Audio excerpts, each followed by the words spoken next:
याद रखना, जैसे ही इतनी बातें हो रही थी तब तक वो गोपी पानी भर करके चली आई। अब सब निकल गए, लेकिन कन्हैया को पकड़ लो। कन्हैया को हाथ पकड़ के मैया यशोदा के पास में ले जाती हुई चलने लगी। लेकिन भगवान की लीला, बगल में ही उनके पति देव थे, उनको हाथ पकड़ाए दो और पहुंचाए दो। माँ यशोदा के बारे खोलो, आज तुम्हारे चोर को मैं पकड़ कर लाई हूँ। मैया यशोदा निकल के आई, जैसी दरवाजा खोलो तो क्या है? कहा बात है, काय को ददियाई काट रही है द्वार पे? जवाब दो मैया, बात पीछे ना दिखाई दे रहा। आज मेरी मटुकी बहुत छीके पे टंग रही, लेकिन फिर भी जाने मानो ना है, मेरे सारो माखन बिगाड़िया। माखन खातो तो खातो, लेकिन मटुकी फोड़ दई। जय हो। जवाब दो मैया यशोदा ने, कब पागल है गई है न, कब पीछे घूंघट उठाए के तो देख को है। और जैसे ही पीछे निगाह करी तो कहा देखो कि पति की भुजा पकड़ के ठाड़ी। बताओ, अभी तक तो घूम के कन्हैया मैया यशोदा के पीछे से न करे, मैया कहाँ है वो है, क्या बात है? एकदम से आंखन में कही, अच्छा तो जी बात है, बड़े चालाक हो अपने आप में, नटखट कहीं के। मैया में इस नटखट की भुजा पकड़ के आई थी, लेकिन पता नहीं रास्ते में क्या हुआ। भगवान मुस्कुराने लगे, मैया देख लिया तुमने, आज ये तुमसे शिकायत करती हैं, आज तो आपके सामने आ गई हैं, खुद के पति का हाथ पकड़े हैं और हमसे। आहा, प्रभु की लीला। जवाब दो यशोदा मैया ने, सुन, आज के बाद में ललाप यदि आरोप लगाओ नहीं तो नकटी तेरी नाक काट दिए, ठीक है? आज के बाद याद रखना, उस दिन तो बच गए, लेकिन एक दिन की बात बताएं। भगवान कन्हैया ने मैया यशोदा की जो सास थी, उनकी मटुकिया 100 वर्ष पुरानी और दुबकाए की राखती यशोदा मैया। बामे माखन रखो तो सारो माखन सब सखन ने खवाओ, और सखन ने खवावे के बाद में वो भी जय श्री राधे फोड़ दी। जब फोड़ दी और देखी मैया यशोदा ने कि आज तो जाने मेरी भी मटकी फोड़ दी, आहा, आज पकड़ लो। और जवाब तो हम बादल समझ रहे कि मेरा लाला चोरी नहीं करता है। आज पता चल गया है मुझे। कान पकड़ के और ऊखल के पास में लेकर के आई है मैया यशोदा, ऊखल के पास में, और रस्सी भाग करके गई और रस्सी लेके आई। जैसी पूरे घर की रस्सी लगा दी भाइयों, यहां तक बताते हैं, लेकिन भगवान बंधने में नहीं आ रहे हैं। पता न भगवान का शरीर मोटा हो रहा है या वो रस्सी घटती जाती है, समझ में नहीं आया। लेकिन बताया कभी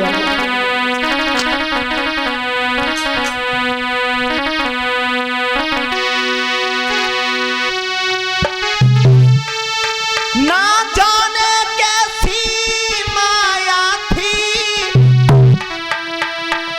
या अंग मुटाते जाते हैं,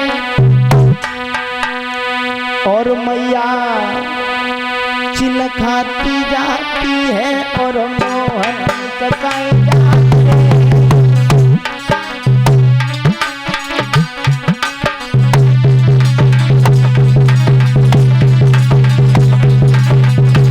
देखो, अब मैया दौड़ परी मोहल्ला में, भागी गई, बहन ने एक रस्सी लियो। बताओ, मैंने अपने घर की सारी रस्सी लगाई दी, लेकिन जे नटखट बंधने में नहीं आ रहा है। दौड़ परी मैया, भागी गई, पूरे मोहल्ला की रस्सी इकट्ठी कर लाई, लेकिन भगवान बंधने में नहीं आ रहे। कैसी है लीला भगवान की। जब मैया को दुखी देखो, उदास देखो तो आहा,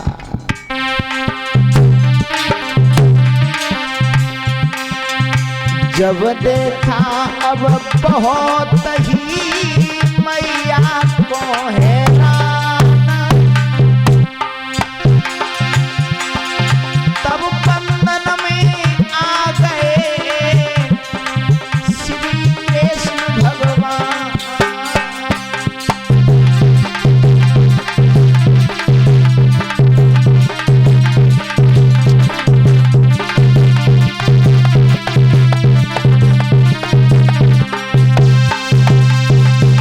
याद रखना माता बहनाओं, जब भगवान कन्हैया मैया को उदास देखते हैं तो जो पहले वाली रस्सी थी उसी के बंधन में आ गए। कहने का मतलब ये जीव भगवान को माया भी चाहता है और भगवान को मनाना भी चाहता है। जब तक ये जीव इस माया के बंधन में रहता है तब तक उस परमात्मा को प्राप्त नहीं कर पाता, और जब सब कुछ छोड़ करके अपना समर्पण करता है, हे प्रभु दीन बंधु अब मैं तुम्हारे हवाले हूं, अब आप जो करो सो करो। याद रखना, अब जाकर के जीव को भगवान की प्राप्ति होती है, क्योंकि पूर्ण समर्पण यही होता है। और भाइयों एक बात बताएं, जब तक जीव का पूर्ण समर्पण न होगा तब तक उसको भगवान की प्राप्ति नहीं होती है। क्यों? तुम्हें पता है जब तुम पैदा हुए थे तो बोलना भी नहीं जानते थे, हैं? मैया दूध पिलाए देती थी, बताओ हैं? ऐसे ही जैसे माँ के सामने रोते थे वैसे ही आपको भगवान के सामने रोना पड़ेगा, तब जाकर के वो दीन बंधु का कलेजा पिघलेगा, तब जाकर के आपको उनकी प्राप्ति होगी, इस जन्म के फेरा से बचोगे।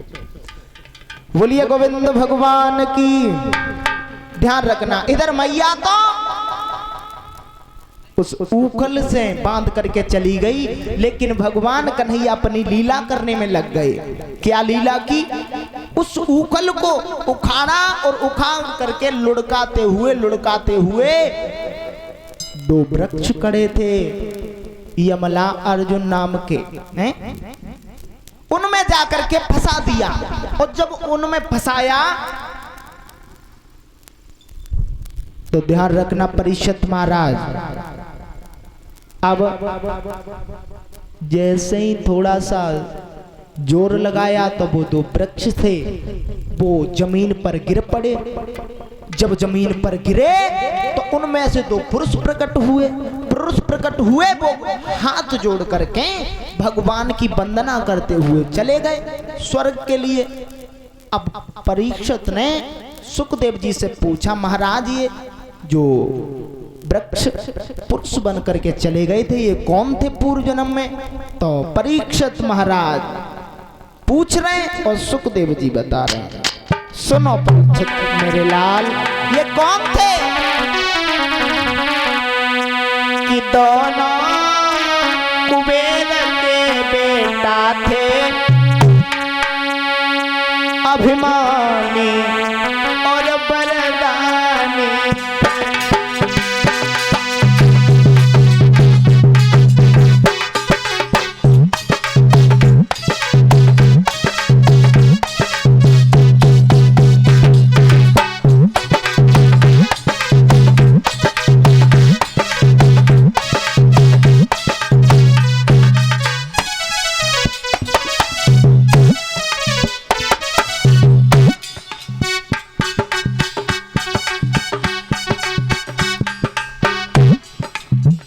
दोनों कौन थे?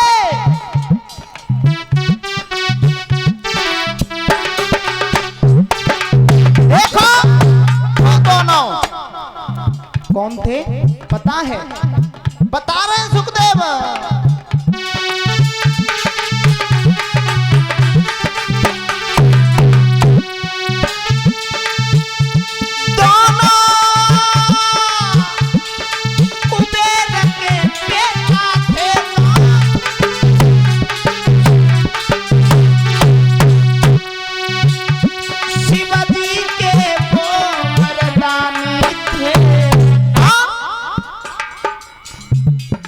दोनों ही कैलाश वासी थे। देखो दोनों वो कैलाश वासी थे, वो पापी वो अभिमानी थे।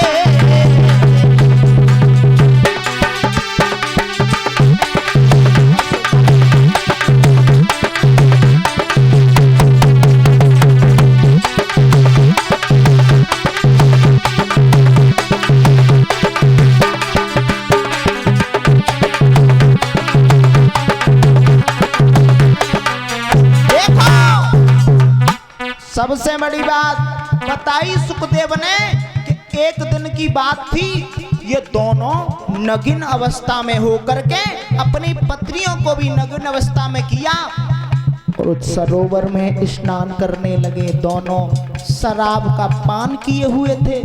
जब दोनों शराब का पान किए हुए और बताते हैं सुखदेव,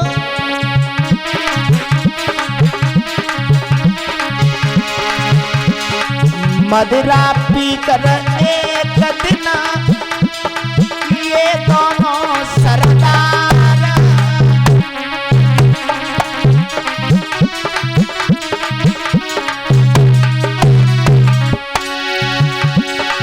वहीं एक तालाब में करने लगे बिहार में भैया।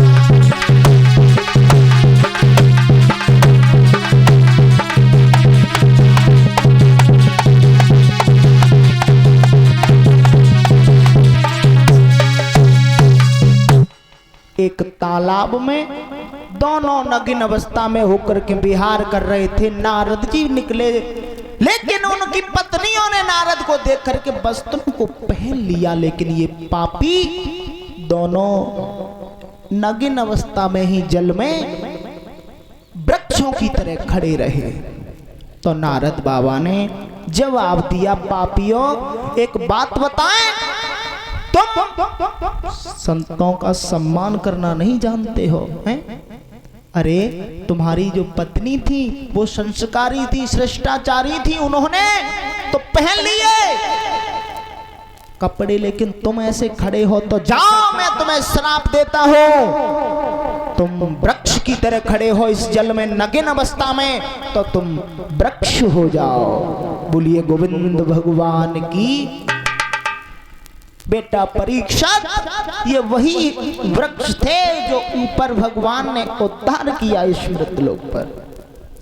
अब जैसे ही उन दोनों वृक्षों को टूटा देखा, मैया यशोदा, बाबा नंद, अन्य गोकुलवासी भागे। जवाब दिया, जब से हमारा कन्हैया पैदा हुआ है तब से पता न जाने कहां से ये पापी राक्षस आ जाते हैं, कोई न कोई उपद्रव यहाँ होता रहता है।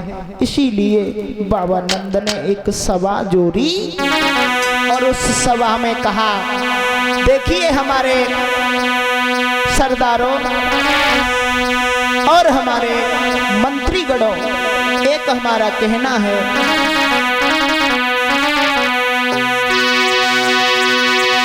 कि कहना है मेरा सबसे भैया, अब वृंदावन को ठग दीजिए।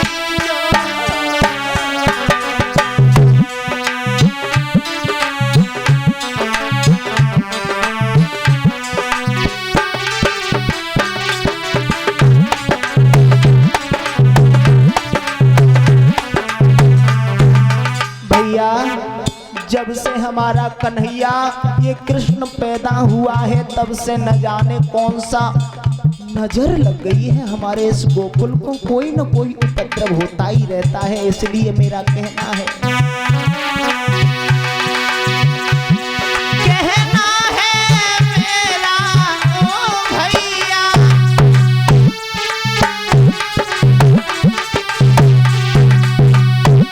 इस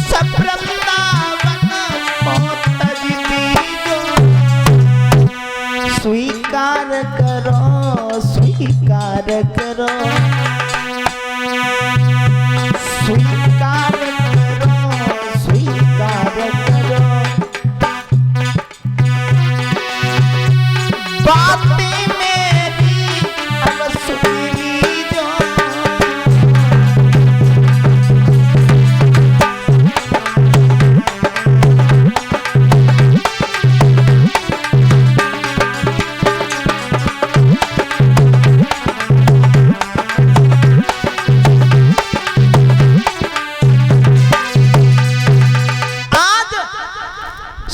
नंद बाबा के कहने पर उन सभी गोकुल वासियों ने गोकुल को छोड़ करके वृंदावन में वास किया। जब वृंदावन में वास किया तो वहां कौन सी कमी थी हैं? अब तो कंस का हृदय शांत नहीं है, क्योंकि पूतना को भेजा वो भी लौट करके नहीं आई है। लेकिन प्रभु की लीला, कोई प्रभु की लीला से पार नहीं हो पाया। श्री सुखदेव जी कहते हैं, राजन परिषद कंसराज आह्वान करता है, किसका? बताया। सुना कंस ने जिस समय और बत्सा सुन को बुला, कहा मित्र ऐसे समय में कर दे तनिक सहाय। जवाब दिया, भैया आज तुम्हारे इस भाई पर बड़ी विपत्ता है। अरे हमारा जो काल है वो दिन पर दिन बढ़ता जा रहा है। अब मैं करूं तो करूं क्या? याद रखना भाइयों, आज बत्सासुर आज्ञा पा करके और बछड़े का रूप बनाया, चला,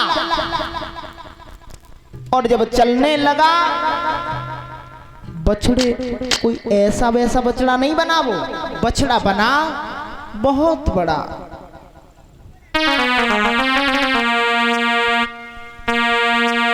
इतना बड़ा बना भाइयों वो बछड़ा बन करके, और आगे चल करके उसने सूक्ष्म रूप धारण किया, और जहां पर भगवान कन्हैया गाय चराते थे उनमें जाकर के मिला। क्या बताएं, बछड़ा बन करके पहुंच गया, सब गाय देख को मिलाई है। देखा जब कहना ने भैया तो माया घुमाई।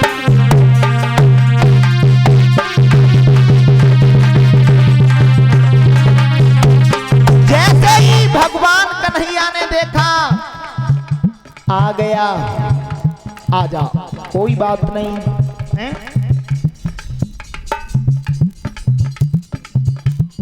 भगवान तो भगवान है। जैसे ही उन बछड़ों में मिला, लेकिन प्रभु की लीला,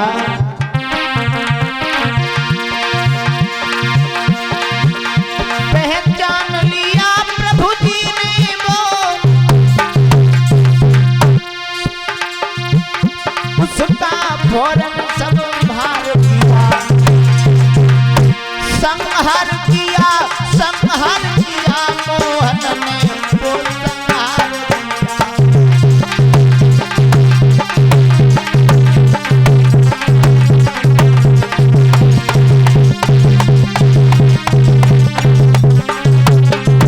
देखो। अब जब ये भी मारा गया वत्सासुर है, जो बछड़ा का रूप लेकर के गया, लेकिन प्रभु की लीला, भैया होनी है बलवान, कन्हैया गाय चराए, भक्तो होनी है बलवान, मोहन गाय चराए रहे।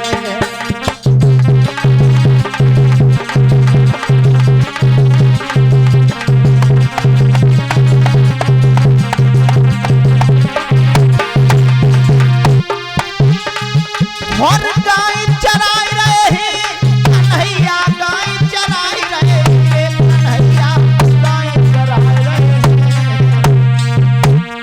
भक्तो होनी है बलवान, कन्हैया।